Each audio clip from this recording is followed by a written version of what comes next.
Okay, so guys, so this video is for anyone that is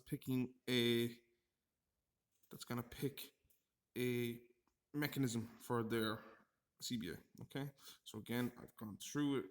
So you have a template there on what needs to be included in the mechanism CBA. Again, to be thorough. And here I'm going to go through. This is an exceptional standard one that I've typed up. Again, very, very in depth. Okay, so again,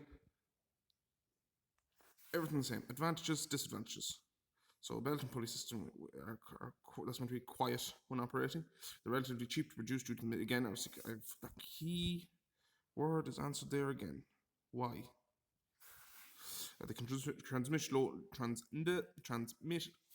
motion over a large area. And what I mean by that is the distance from there to the center of that there can be huge. Okay, there's no, again, the longer it is, the more the belt is going to flap about, but it can be over a long distance.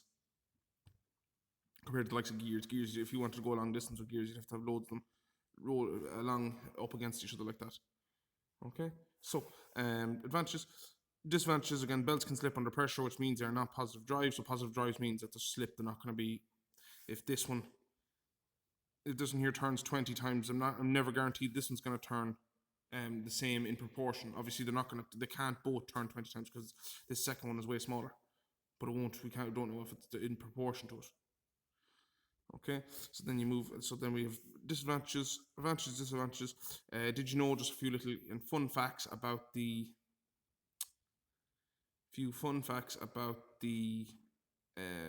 mechanism? Then you go on to the sort of general. So again, what materials are the components made from? So again, you can research this in the internet. So belt. So the why, again, key word there I've mentioned is the belts are made from rubber. Ignore the rest of it. That is your inline. Again, I'm answering that question. Why? Keep answering that. Why? Pulleys are made from aluminium because it'll resist rust. Again, where were the first commonly used? Research again. Do not copy and paste. No to, we'll say. That's copying. No to Control C. No copying. You can use stuff off the internet, absolutely, but please, please, please, it looks so much better when you paraphrase it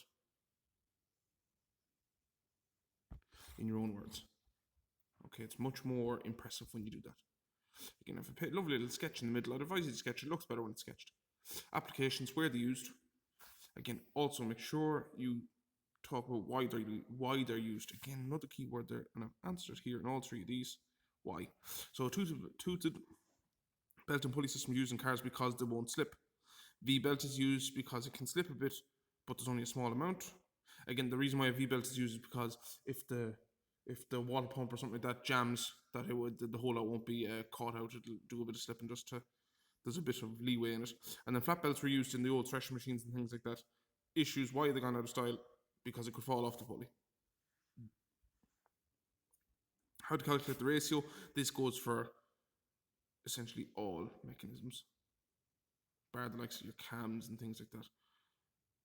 This goes for any mechanism that transfers sort of rotary motion over to something else. What's the ratio? So it means, like, is it geared up? Is it geared down? What's going on? Okay, so to calculate the ratio, and up here I've included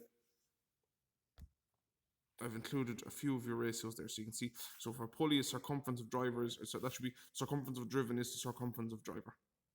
Then you have gears and change, the number of teeth is the number of teeth, and then worm gear's number of teeth is to 1 because every time the worm gear turns once, it brings in a tooth. Okay, so there's no real comparison. It's something is to 1. If there's 40 teeth in the gear, it's 40 to 1. 40, not 4. 40 is to 1. Okay, so we're back here at the mechanism. Sorry. Okay, so calculate the ratio, and then you just do out an example there yourself. Again, you can see I've labeled so to calculate it, I've discussed it. I need the circumference. I've included my formula, my ratio, and I've explained what the driver does, which one is the driven, which one's the driver. I've done my calculations, and I've given my ratio there. 1 is to 1.5 or 2 is to 3. Again, it's up to you. Either or is okay because they're sort of whole. I'd say whole numbers. 1.5 isn't a whole number, but it's fairly simple. It's 1.5. It's a single decimal place. Conversion to motion again. So you have rotary to rotary. And I've just included there just how you cross the belts and you can change the movement. Again, if you were going to do something on gears, you could have spur gear, and then just talk about how they roll off each other. And then over here you could have like, and showing how an idler works. Yeah, that would be what I'd be doing there. So you could do something along the lines of that. Again, just everything based there, just again, more thorough. You can include your own headings if you want to. So rotary motion to rotary motion, nice and visual as well. Don't be using too much writing. Keep it nice and visual. And just keep answering that keyword why. Okay, guys?